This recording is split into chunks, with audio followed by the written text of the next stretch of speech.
talk. See if I can get this set up a little bit better. There we go. A little steadier. Um, so I sort of titled this as a question and answer, which may or may not work because people might not have any questions.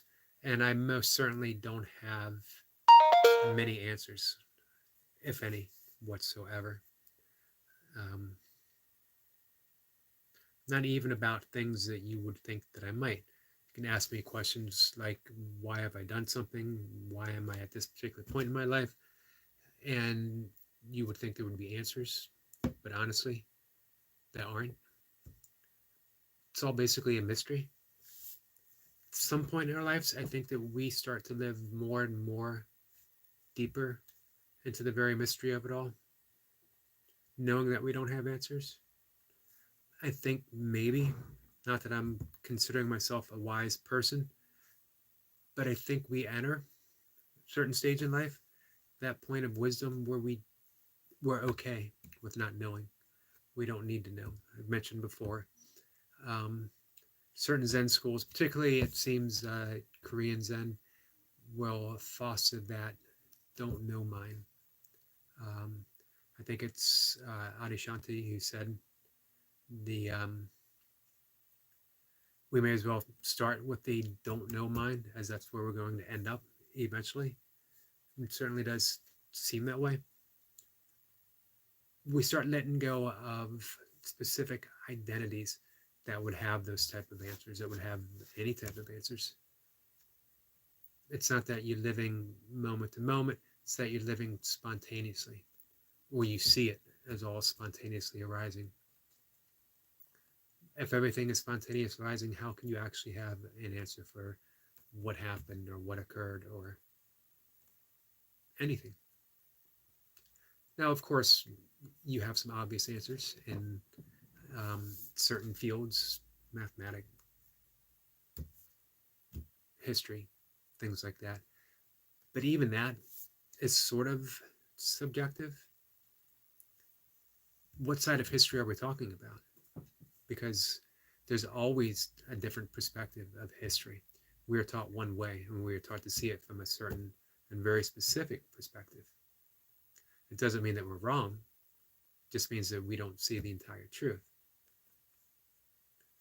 When I look here, I can say, sorry, let me get that up. I'm looking at a hand. Is that true? I'm actually looking at one side of a hand, whole another side. I'm just seeing a palm, or I'm seeing the back of a hand. I'm not seeing the entire hand. Is there a way to look at the entire picture? I don't know. I don't think so, because things are just larger than we can possibly even imagine, or so it seems. But I think when we enter that don't know mind, when we start living with mystery, then we have everything right here. We have that world of knowledge without actually having to search for a specific answer. We're in that knowing, the knowingness, without having to know specifics. That's the role of science. Never to settle, always to keep looking for a deeper truth of what might be possible, what might be what is, if that makes sense. And we've seen that progression. We've seen it through physics. We've even seen it through math. A lot of people believe, we live in a mathematical universe. The universe expresses itself in math. But again, that's just a perspective. It's all based on how we view things. At a certain point, you've been meditating for a while, or maybe by an act of grace, you don't even meditate, it just happens. You simply see the whole thing. That's the whole basis of, I'm sure anyone who's ever watched any of these for even a little bit may have heard me talk about headlessness. Headlessness is a perfect expression of Zen. You are pointing right towards that which can't be seen. And yet, within that space, everything appears. Emptiness to form. Cover the Heart Sutra. Emptiness is form, form is emptiness. I always sort of revert back to the word is, because it doesn't say emptiness becomes form, form then becomes emptiness again or reverts back to emptiness. It says that it is right now. So when we experience emptiness, and emptiness is nothing more than that don't know mind, then we are actually seeing form arising as well. One thing seamlessly. Douglas Harding would refer to it as capacity, because capacity is the potential for holding all things. However, sometimes I think capacity sort of makes it seem separate. If we were to say we are capacity, then it makes it sound like we are holding emptiness instead of capacity being emptiness itself. Emptiness is the capacity to hold everything. We are emptiness, which means that we are capacity to hold everything. Both. Capacity and the emptiness. Capacity and that which appears within emptiness. Man, if you can get that, you've got a lot. You got the whole world, because you're seeing yourself truly as emptiness. So, questions and answers. It's the whole basis of self-inquiry. Asking key, important, vital questions to ourselves without really searching, without really in hope of finding a final answer. Ultimate question we ask ourselves, who am I? I think the best way is to ask that question and apply it with the neti form of self-inquiry meditation. Neti simply means not this, not this. So anything that we come to, any conclusion that we draw in asking ourselves, who am I? We dismiss. No, I'm not this, or I'm not this exclusively. Who am I? Answer should always lead us nowhere. It should always lead us to nothing. If I say, who am I, and I say my name, I am Eric. What if my parents had named me Bob? What if my last name was Jones? Would I still be who I am right now? Would I be somewhere different? Am I my name? Who am I? Not this. I'm not my name. Am I my body, my appearance, how I look? Well, that can change. I can get plastic surgery. Am I someone different? I can get Botox. I can, all kinds of things. I can lose a limb. So am I exclusively my body? Obviously, the answer has to be no, because it can change. My body isn't the same when I was 1, when I was a toddler, when I was in my teens, when I was in my 30s. It's not even the same now that I'm in my 50s as it was in my 40s.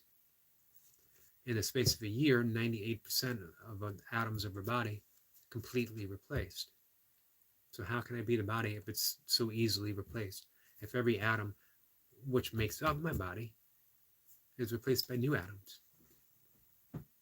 So I can't be, again, exclusively the body. Brings to mind the question, the Zen question, the Zen koan of who was I before my parents were born? What's my original face? What was my face before my parents were born? What was my face before my grandparents were born? If I'm not my body, who am I? this point, we should be getting close to the don't know mind. People say they're with their jobs, their career, their mission, their purpose. I am my purpose. Of course, purpose has changed. And who were you before you had that specific purpose? 2 or 3 years old. You didn't know what you wanted to do, what you wanted to be. So obviously we're nothing along those lines. And then we could say, I'm a soul. What does that even mean? Do we even know for certain there's such thing as a soul? I'm not saying there isn't. But how can you lay claim to something that isn't readily available? Where was this soul before I was born? Why don't I remember it? Where will it be when I'm gone? Gary Weber, the author, he's a scientist actually, and non-duality teacher, would ask, when am I? Because the answer would always draw him back to right now. No matter what he was doing, when am I? Where am I? Or we could ask, why am I? All these are questions, again, that just lead us back. They stop the mind, as Carlos Castaneda's teacher, Don Juan, would say, stop the world. And then then you enter that point of knowingness. You don't know something specific. You don't know answers. But what you know is this knowingness itself, which sometimes occurs in deep meditation. You slip into that gap. And you don't know anything specific because you're in that gap. You have nothing to compare, nothing to contrast. You just have that complete stillness, silence, isness. The knowingness is our true self, and yet it can't be expressed in any specific words. It goes back to the Tao Te Ching. The Tao that can be told is not the true Tao. So that's why I figured if I labeled the conversation here, questions and answers, conversations, that if anyone did pop in and they had a question, talk about that for a bit. If anyone didn't, I was going to talk about self-inquiry, which is a vital component for meditation, for yoga. It should fit in everyone's program. Again, my favorite is simply Douglas Harding's pointing experiment, headlessness. Because when you point and you investigate what you see in this direction, you become the sole authority of what's found. No one else can lay claim. No one else can step in and say, no, that's not what you see at all. It's all yours, whoever you are. Not only that, but when you point and you see, you really search, who is it that's looking in this direction? Can I see it? Can I see my own face? Original or otherwise, can I see it? Pointing in this direction. If I look in a mirror, I see a reflection. If I take a photo, I see a representation caught in a photograph. Somebody could describe it, and it's just a description. It comes back to, again, to the Tao Te Ching. The Tao that can be told is not the true Tao. Pointing in this direction, my own exploration turns up absolutely nothing, emptiness. And yet, within that emptiness, everything is found. Milka McCarty is here, and she says, hello, going to head down to school in a few minutes, so maybe not be able to make many comments. That's okay. I'm only going to be probably a few more minutes. I have a few things to do as well. get back to my yoga studies. So as you are in your class studying American Sign Language, I will be sitting here studying some yoga. And for those who don't know, Milka McCarty is in school getting her degree in American Sign Language after 23 years, 23 plus. I know that I would be remiss not to mention the plus. In the military, in the Air Force, after being a massage therapist as well. She is now using the remainder of her GI Bill to get a degree in American Sign Language so she can continue to help people, which is a great thing to do, which is also my purpose doing yoga. Offer a way to help people in whatever way I possibly can. So yoga is the path of removing ourselves from psychological suffering the best that we're able to. And if I can offer tips, means, direction through my study of yoga, awesome. It's also, for me, was a way to really dive deep into my own practice, and it certainly has accomplished that quite a bit. I'm basically on a monk-like existence right now.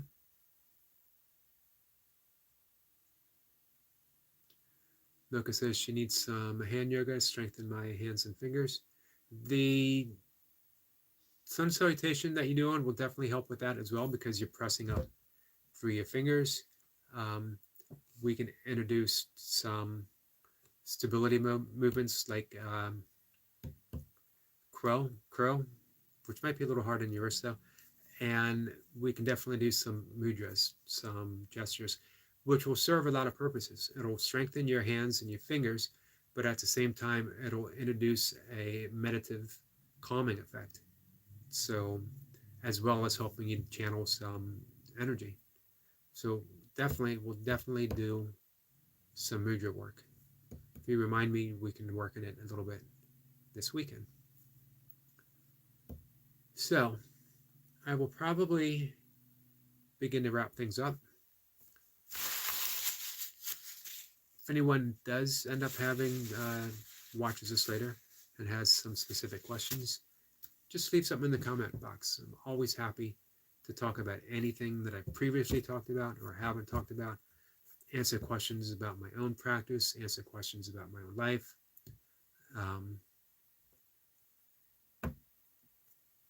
That's it.